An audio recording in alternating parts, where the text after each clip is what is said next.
Hello friends, ഇന്ന് നമുക്കൊരു chicken കറിയുടെ റെസിപ്പി ആയാലോ?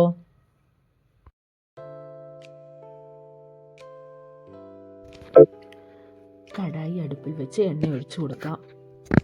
എണ്ണ ചൂടാകുന്നത് വരെ നമുക്ക് വെയിറ്റ് ചെയ്യാം. എണ്ണ ചൂടായി കഴിയുമ്പോൾ അതിലേക്ക് നമുക്ക് കടുകിട്ട് പൊട്ടിക്കാം.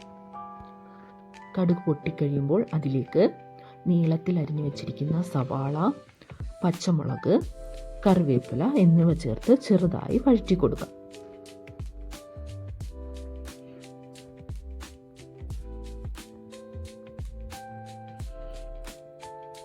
ഇവ ചെറുതായി ഒന്ന് വഴണ്ടി കഴിയുമ്പോൾ ഇതിലേക്ക് നമുക്ക് ചതച്ചു വെച്ചിരിക്കുന്ന വെളുത്തുള്ളി, ഇഞ്ചി എന്നിവ ചേർത്ത് കൊടുക്കാം.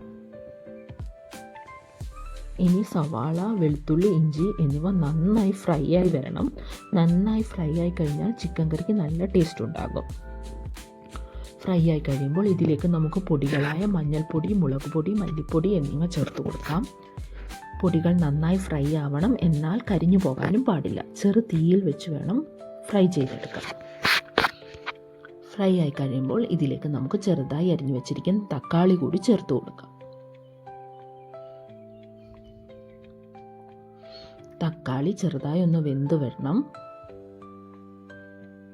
ഈ സമയം നമുക്ക് ചെറുതായി അരിഞ്ഞ് കഴുകി വൃത്തിയാക്കിയ ചിക്കനിലേക്ക് മുളക് പൊടി, മല്ലിപ്പൊടി, മഞ്ഞൾപ്പൊടി, കുരുമുളക് പൊടി എന്നിവ ചേർത്ത് വെച്ചിട്ടിരിക്കുന്നു.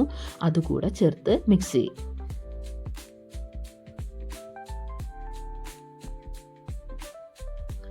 ഇവ രണ്ടും നന്നായി മിക്സ് ചെയ്യണം. അല്പം കറിവേപ്പില കൂടെ ചേർത്ത് കൊടുക്കാം. ഇനി അടച്ചു വെച്ച് ചെറു തീയിൽ ഒരു 5 മിനിറ്റ് നേരം വേവിച്ചെടുക്കാം. 5 മിനിറ്റ് കഴിയുമ്പോൾ നമുക്ക് ചെറുതായി ഒന്ന് ഇളക്കി കൊടുക്കാം. അല്പം വെള്ളം ചിക്കനിൽ നിന്ന് തന്നെ ഇറങ്ങി വരും.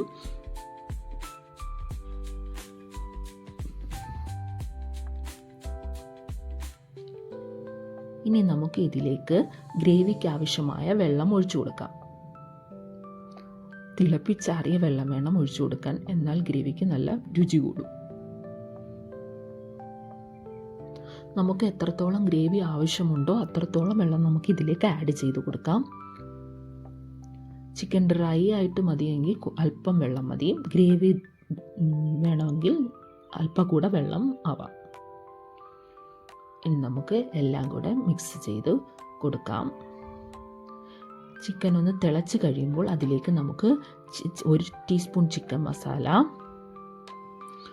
1 ടീസ്പൂൺ ഗരം മസാല എന്നിവ ചേർത്ത് കൊടുക്കാം.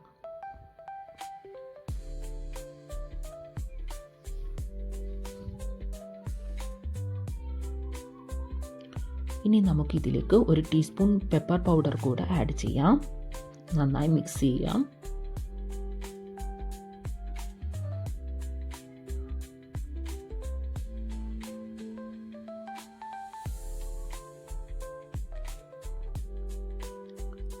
ഇനി നമുക്ക് അടച്ചു വെച്ച് കുറച്ചു നേരം വേവിച്ചെടുക്കാം.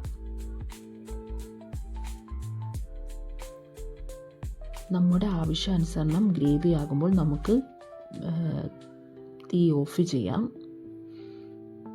നമ്മുടെ ചിക്കൻ കറി ഇവിടെ റെഡിയായി. ഇനി നമുക്ക് ചോറ് വിളമ്പിയാലോ? നല്ല ചൂട് ചോറ്, അതിൻ്റെ കൂടെ സൈഡ് ഡിഷുകളായി കപ്പ,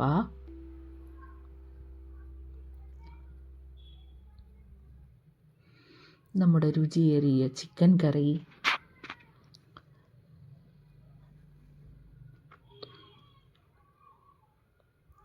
നല്ല മോര് കാച്ചിയത്, അല്പം നാരങ്ങാച്ചാറ്.